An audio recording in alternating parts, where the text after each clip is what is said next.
Hey, everybody. All right, thanks for the introduction. Let me see if I get this thing working here. Hey, everybody, you can come in, plenty of seats. All right, so this talk that I'm going to give is actually, it's nice that it picks up after Aaron Van Werdum because I think our work is pretty synergistic, right? So he focuses on the prehistory of Bitcoin, which is the people and ideas that contributed to the invention. And I think where my work really picks up is the aftermath of that, which is after Satoshi publishes Bitcoin. What happens, what's going on with Bitcoin, and how do we get to the success that everyone sees? So a little bit about me. I'm a Bitcoin historian on Twitter as well. You can follow me there. But I've been a journalist that has worked in the field of cryptocurrencies since 2013. And really, I conduct archival research on the Bitcoin project, which means studying the people and events and really how they kind of developed over time. So Satoshi, he created this great invention, but what happened after? Why are people still struggling to realize that vision, and what's the story there? And so an important thing to know about me is that I was actually agnostic about Bitcoin until late 2017. So that means that while I was deeply involved in kind of studying the projects that we're launching, I didn't really have a stance, right? I was very neutral. I didn't really understand why Bitcoin was perhaps better than any of these other projects, and I would like to come to my work from that experience, right? I think it's still deeply confusing to a lot of people what the difference between Bitcoin and all these other crazy cryptocurrencies are, especially with the very predatory marketing that really kind of comes with that part of the industry. And so this presentation will basically attempt to synthesize a couple elements of my work, which is one, that archival research on the history, which you can kind of get on my Twitter every day, and then also Bitcoin maximalism. So this idea that Bitcoin really is the best and only cryptocurrency, where does it come from? What do we know about it? And maybe what's left unfinished or what's left to learn. So all right, what is Bitcoin? I think it's important to kind of take a larger step back. There really are, I think, different groups with different answers to this question. And Bitcoin maximalists are really one part of those groups, right? We are in the marketplace competing for time, attention, and adoption, and we face adversaries. So I've described the Bitcoin position essentially as, we believe that Bitcoin is an invention and that it's the full instantiation of that invention, right? What Satoshi created is the full and complete work and that we don't need anything else.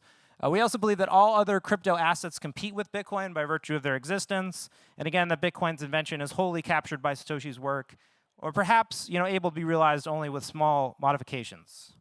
So I think the second group is really the fiat or the no-coiner group. I think we all have people in our lives who fit that definition. But really, what do they believe, right? Bitcoin is not a real or meaningful invention. I mean, that's essentially their claim, right? They believe that Bitcoin and all other crypto assets are bubbles, that they'll go to zero. And some of them believe that government money is simply superior, right? They think that there's been a market competition and that government money has won out through a fair market competition. Some of these people like blockchain, not Bitcoin, so you might hear that phrase. The last group is the crypto group, right? And so what is their claim? So they believe that Bitcoin's invention is limited, incomplete, or obsolete. Depends on who you're talking to, but those are essentially the flavors. And they think that effort is needed to extend, improve, or replace Bitcoin, right? They believe that there are other use cases that they're achieving that are not possible on Bitcoin today, or that may be impossible. And they believe that Bitcoin was just a start of a wider series of inventions. So that's the claim. Obviously, we don't believe that, but I think part of that comes from the actual history of Bitcoin itself. All right, so what is Bitcoin maximalism? There we go. Okay, what is Bitcoin maximalism and what purpose does it serve? So Bitcoin maximalism, to me, I think is an ideology that seeks to explain why Bitcoin is the best and only cryptocurrency. That is its purpose. Sorry, I'm bad with the slide today. And I think it's evolved over time and essentially has four major tenets. So I think, as we'll see kind of as I go through the history, there's this pattern of kind of conflict and resolution, and ultimately there are lessons learned amongst Bitcoiners, and I think these are some of the most important ones, and we'll go into kind of how they formed and why they're meaningful. So the first is proof of work is winner takes all, right? This idea that if other cryptocurrency networks are going to adopt proof of work, they'll eventually compete with this need for specialized equipment, specialized data centers, and essentially, there only will be one proof of work network that dominates. The second, money production must be ethical. Any attempt to recreate Bitcoin will result in the need to issue a new currency in some other way that doesn't involve proof of work. And ultimately, these will be systems in which certain small groups of people can exercise power. The third is property rights must be absolute. If you have the keys to your coins, you need to know in perpetuity that you have access to those, and under no condition can anyone take those from you. And last, Bitcoin cannot be recreated, right? We believe in this immaculate conception that the conditions that Satoshi released Bitcoin under in the specific design makes it highly unlikely to impossible that it will be recreated. All right, so we're going to take a little journey. And we're going to talk about how this Bitcoin-only stance evolved over time. And I think my hope is to show a few things. So one, that Bitcoin has been heavily shaped by its users and our evolving understanding of the system. We simply know more about Bitcoin today than we used to. And I think that learning process is still continuing. And I think that there are unresolved questions about Bitcoin that certain parts of the culture are trying to resolve. And that is a source, and I think, of future conflict. All right, so this is a chart you may be familiar with, the Bitcoin cycle. So, right, we like to think that Bitcoin is going up over time, but it's going up periodically and somewhat predictively, and it results in these kind of boom and busts. So I'll leave you that. That's kind of the history of the Bitcoin price, and obviously we hope that it's going to happen again. It's the last slide there. Okay, so Bitcoin cycles, right? So Bitcoin is getting programmatically more scarce over time, and this results in periodic predictable price increases. So far there's been 3 cycles, and each of that is kickstarted by the halving, right? Each cycle peaks when the market reaches some euphoria and optimism and excitement. It's happening. We feel like we've really broken in the mainstream this time, and then we find that we're going to maybe have another cycle. So, Bitcoin cycles, I think, are a proof that there are also other answers for this what is Bitcoin question, right? So in Bitcoin, and from a maximalism position, we really think that these cycles are the result of monetary policy and programming. Bitcoin is built well, it's constructed well, it has the right economic engineering, and that is why we are seeing the Bitcoin economy develop over time. I think the crypto space, their answer to this really is they think these periodic market cycles are based on their own ingenuity. They think they are so smart and so special and so periodically intelligent that they are causing the market to go up at exactly the same time in this very predictable cadence. And last, the fiat group, they really just think that this is marketing and investment mania, right? So they see Bitcoin going up over time. They still think it'll fade. An interesting way to kind of look at the 3 groups. So we're going to take the Bitcoin time machine. Who's ready? All right, there's the DeLorean right there with the Bitcoin symbol. We're going to go all the way back to 2011 and 2014. How many people here joined Bitcoin, found Bitcoin in 2011, 2014? Lone hands. All right, these are the decades. These people have been with us for a while. All right, so back then, we've got some different references there. There's a woman on a Segway. Obviously, never really revolutionized walking. We've got a mentally cognizant Joe Biden right there laughing with Obama. On the left, we've got a Charlie Sheen. He was a very popular man on TV. He's drinking tiger blood right there. So it's been a while. All right, so what did the Bitcoin culture look like during this first cycle? Bitcoin was very much a small, niche kind of internet phenomenon, right? You can kind of see up in the top left there, we've got a young kid. He put up a QR code on TV. Someone sent him 25 Bitcoin because he held up the sign. This idea that Bitcoin was the honey badger of money. That was a popular internet meme. But really, Bitcoins were, cheap and expensive. People were giving them away. You see the Bitcoin faucet right there. There's Silk Road, the online drug market. And then last but not least, all the way to the right, is the really first big Bitcoin conference, Bitcoin 2013, and I'll point at the tagline, which is the future of payments, right? That was actually how we were mainstreaming Bitcoin at the time. Very bonus points for people who can recognize Eric Lombroso in the far right. Those are champion points right there. So what were the major events in the first Bitcoin cycle? Bitcoin becomes money. It achieves a non-zero value. Satoshi leaves. There's a developer group that comes in and takes over. They establish a nonprofit to really shepherd and advance Bitcoin's development. The first halving happens, and we see that Bitcoin is gaining value over time. But we see an influx of Silicon Valley VCs, right? There's money that comes that wants to invest and build a new generation of payment startups. And really, again, that is merchant adoption is the big tagline. But we also see the first altcoins emerge and fail, right? So people do try to recreate Satoshi's invention, and they aren't successful. Here's a headline that would kind of define that time. Unfazed by Bitcoin's wild swings and mysterious origins, Silicon Valley VCs place their bets. And you have this epic chart right there, but TechCrunch very much kind of a staple of the times. So what were the narratives, right? That Bitcoin was cheaper than credit cards, right? It was going to be used for instant payments. Obviously, some of that is still around with the Lightning Network. There was going to be no chargebacks. We wanted Bitcoin to be used for micropayments, free trade, right? Silk Road was going to enable us to trade anything we wanted without government restrictions. And finally, no bailouts or no central bank. There was the angst of Occupy Wall Street and the need or interest in building something new and different. The politics. So actually, at this time, something that's interesting is that actually Bitcoin is, may associate it with more kind of the political right today. It was very left-leaning, right? There were kind of political candidates who saw it as just the next thing that Silicon Valley was into. To the left, that's Gavin Newsom, still the current sitting governor of California, maybe a future president. He accepted Bitcoin back in the day. And then Jared Polis, the sitting governor of Colorado, who did so as well. You wouldn't consider either of them maybe Bitcoiners today, but earlier than a lot of people. So what do we learn from all this, right? So Bitcoin needed to recruit and retain developers. The project had to discourage other coders from building other projects. Some of them did build other projects and they failed and they learned and they actually came back and helped the development community. But some developers actually encouraged. They said, hey, if you want to go create other blockchains, go do that. We need to focus on Bitcoin. So there was actually kind of even an encouragement of that kind of philosophy. So, and again, I would argue this kind of cycle ends with two conclusions, right? So we see all these other cryptocurrencies emerge. We see that there's no idea that's really better than proof of work in terms of distributing a cryptocurrency fairly. And we basically, kind of come to terms with that, backing a currency with energy is the best and most fair way to do that. And lastly, as I said before, money production must be ethical. We saw these altcoins come with their promises and their small developer groups and largely fail. And there was a strengthened belief in that ethos. So, all right, 2014 to 2018. How many people here got into Bitcoin in 2014, 2018? Really? Okay, a little bit more. We got Hillary Clinton up there. She ran for president. We've got some fidget spinners. It's a BuzzFeed lists about BuzzFeed lists. Really roaring internet time. A bunch of iPhones, and of course, the Angry Birds. They're very popular. Maybe still. So what did the Bitcoin culture look like during this time? Well, it was very fraught, right? You saw the bankers come in, right? There's Blythe Masters, the inventor of the credit default swap on the cover of Bloomberg magazine. To her right, you've got a shirtless Jun Seth. That was a popular podcast at the time. That was our most popular podcast, but obviously got more professional over time. There was all this ideas about conspiracies, right? There were these people coming in, that they have Bitcoin's best intentions. And the bottom left, something interesting that would kind of be unfathomable today. That's a single panel at a conference in which 90% of the Bitcoin hash power was represented. So those miners on stage really, were responsible for a lot of the equipment that was securing Bitcoin. So what happens during this cycle? Well, there's turnover again on the development team.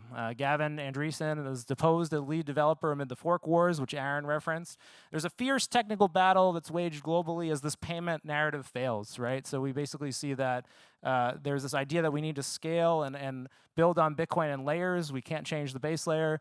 But there's also other problems as well. Mining consolidates really in China. There's a powerful regional cartel that emerges that tries to exert on the development process. Companies start to work with banks to build on top of Bitcoin, and that becomes a major source of their funding.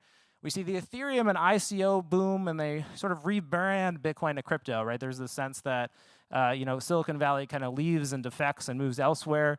And, the Bitcoin price falls and later regains record highs at a time of great uncertainty, right? There is this war over what Bitcoin is trying to achieve. But through that, we still get, a fairly nice price increase.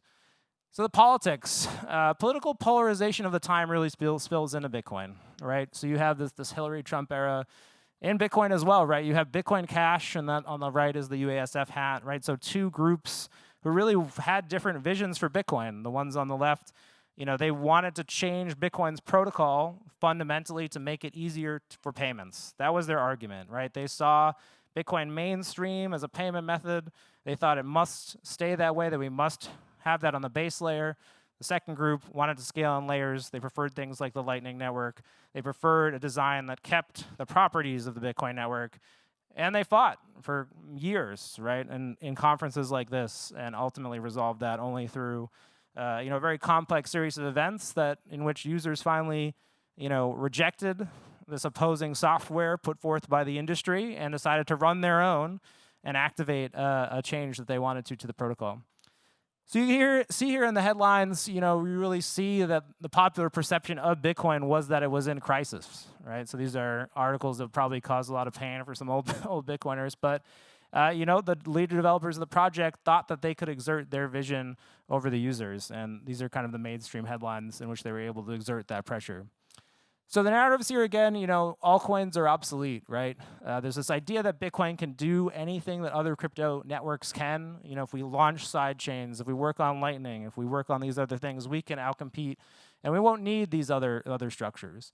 There's this idea that Bitcoin is the most secure blockchain, right? Private bank blockchains are coming kind of into vogue, but we know that Bitcoin offers more security, right? Ultimately, we want a design like this. We know that Bitcoin must scale. A dominant focus of the culture really is on this technical debates.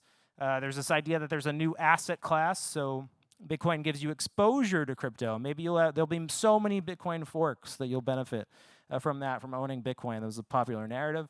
And finally, speculation, right? There was this idea that Bitcoin was a way to actually participate in the speculation that was going on in the cryptocurrency world. So what did we get from this time? I would argue it ends with one very complex conclusion, and it's the thing that really, I think, fundamentally differentiates Bitcoin from the cryptocurrency movement at the end of the day.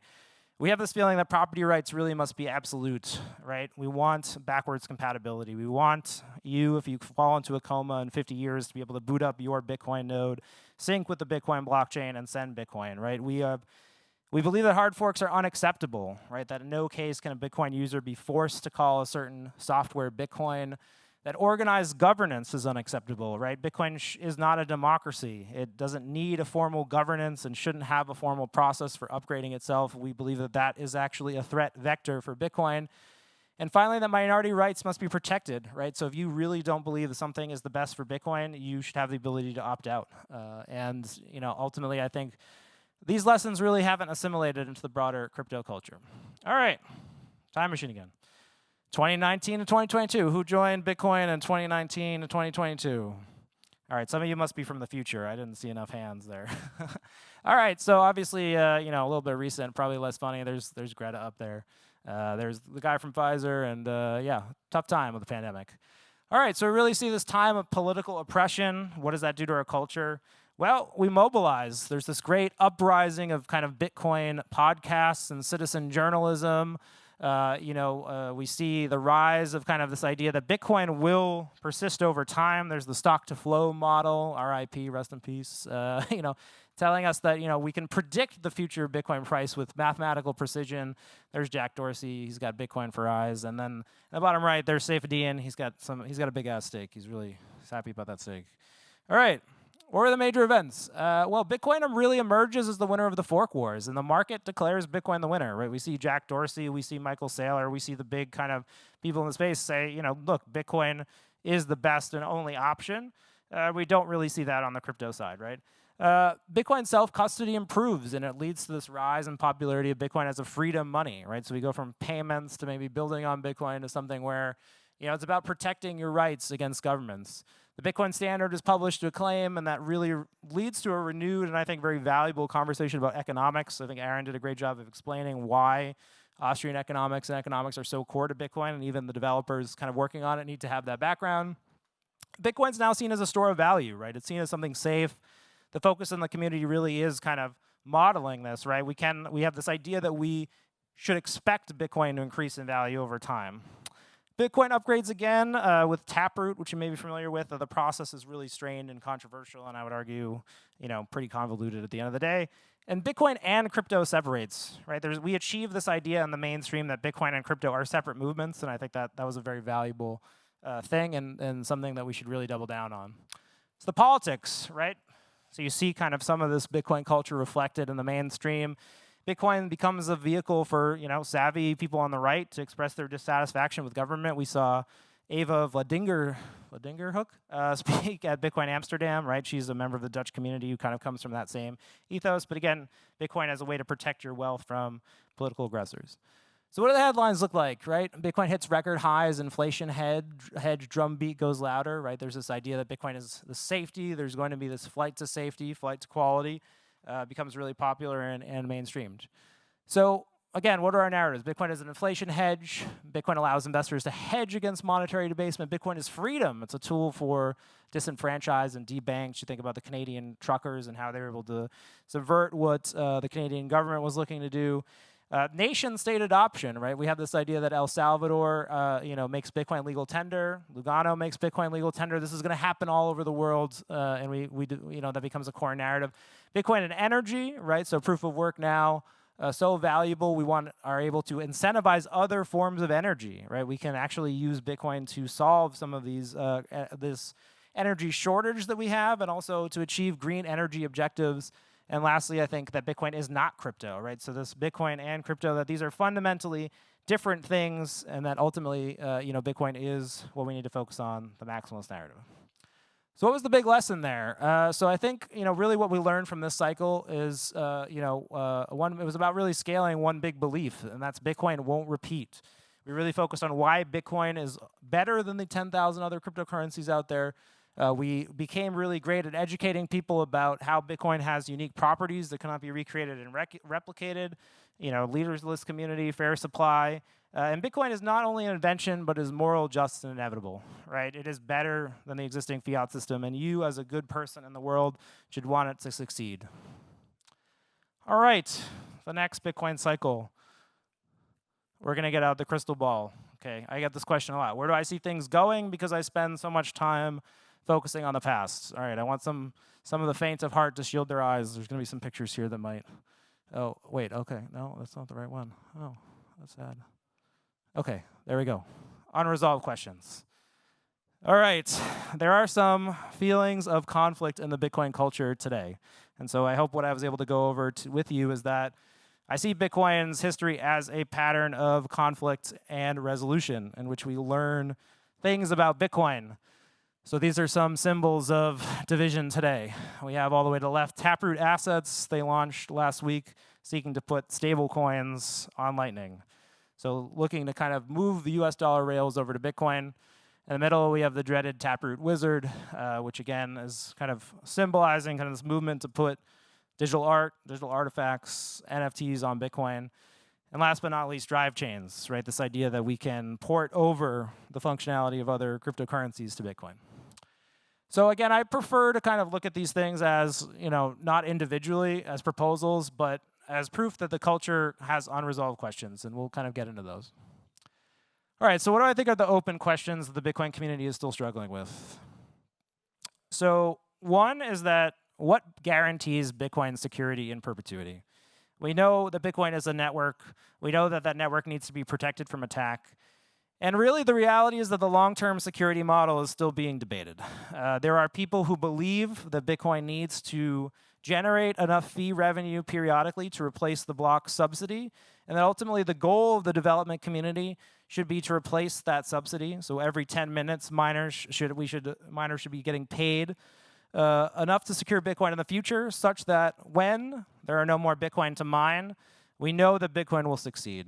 And then there is a group that rejects that, and I would argue they actually have a very good reason for rejecting that. The thesis that's been put forward by people like Pierre Richard and Adam Back is that, no, it's really just the cost of counter-censorship. As long as any individual can put a large enough fee and any individual can mine that on the other end, Bitcoin should always be free from attacks. Maybe in the future, we won't need to replace the subsidy. Miners will mine altruistically, maybe even governments will support mining, and ultimately the cost of transactions will be low, but Bitcoin will be very secure. But I think this is a little legitimate debate, and it is shrouded by some of these current Twitter fights. All right, next, is there a future for Bitcoin assets, right? Tokens, NFTs, stable coins, these things have kind of always existed on Bitcoin from 2013, 2014. There's a group of developers that still wants to realize this. I mean, you could even go into eCash and stable coins, right? There are plenty of Bitcoin maximalists who support eCash, and again, this is a system that would ultimately have to live on Bitcoin. So the question here, I think, really is like, what does a Bitcoin economy look like? What does a Bitcoin economy look like if it's competing against other cryptocurrencies for markets and use cases? Is that possible? Is that happening? I would argue you're starting to see the very early kind of stages of that. All right, next question. There's two more. Morality versus speculation. We've got a young man over there with very happy about his Bitcoin standard. He really wants to convince the world that he's correct. And then we've got some dice flying of speculation. So there's this idea, there was this panel earlier about Bitcoin education. Can we really teach and educate everybody about Bitcoin? Is it scalable to one-on-one teach people about Bitcoin. And look, as I think, I can't remember who said on stage, but if you don't have 500 hours to learn about Bitcoin, are you really learning about it? Is this a successful way for us to advance Bitcoin? You know, there is a group that believes that crypto speculation, really, you just have to get burned, right? And maybe the best way is to just scale the number of people who are gambling and speculating on cryptocurrencies and bring that interest to Bitcoin. We've seen many maximalists who come from that perspective, right? They're people who tried things in the cryptocurrency industry, they lost a lot of money, and they ultimately became Bitcoin contributors, and I would argue that they're very valuable contributors. They're some of the most important people we have. So, you know, if Bitcoin is really eating crypto, how do we accept their surrender? How do we actually get them involved in Bitcoin, and what do we want them to do? All right, last question is really what type of user do we want to acquire? I think that a lot of these proposals, if you look at really what they're asking, it's like some think that we really should be focusing on institutional investors, right? Buy, save, hold, provide liquidity to the market. And then on the right, we have our crypto gamer. You know, he's just drinking Red Bull, hanging out, playing his next video game, right? But you know, if you think about that user, these are people who are saving in currencies like Ethereum. They're spending and buying things with that currency. And for all intents and purposes, their behavioral pattern really represents that of a Bitcoin hodler, right? They are actually using these other cryptocurrencies as money. And because they are using these tools, I think there's a legitimate argument they might be more familiar with Bitcoin, more apt to adopt Bitcoin, but obviously the verdict's still out. And you know, the question is one of these options better, or can both coexist, right? Can the Bitcoin network actually have two competing cultures that are trying to achieve different things, ultimately because Bitcoin is permissionless, right? So because we can't stop anyone from doing anything, maybe we'll get different groups that are seeking to improve Bitcoin's adoption in different ways, and maybe that's best for the user. All right, I'm out of time. Keep doing that. That's the end of my slides. Pete Rizzo, you can find me on Twitter and on Bitcoin Magazine. I don't know why I keep doing that. Okay. I'm around to answer questions. Appreciate it. Thank you.